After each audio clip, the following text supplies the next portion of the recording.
আসসালামু আলাইকুম। কেমন আছেন সবাই? আশা করি সবাই ভালো আছেন। আলহামদুলিল্লাহ আমিও ভালো আছি। তো এটা হচ্ছে আমার একটা মেহেন্দি আর্ট, যেটা আমি নিজের হাতেই করেছিলাম। একটা ১ম এ একটা পদ্ম ফুল এঁকে নিয়েছি। আমি একটা বৃত্তের মধ্যে দিয়ে নিয়েছি পদ্ম ফুলটা।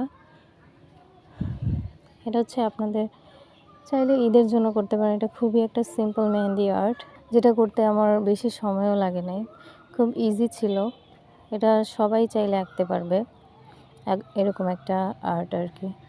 তো সামনে ঈদ, আপনারা চাইলে এরকমভাবে একটা সুন্দর সিম্পল ডিজাইন করে নিতে পারেন, যারা আমার মতো সিম্পল ডিজাইন পছন্দ করেন আরকি মেহেদির জন্য।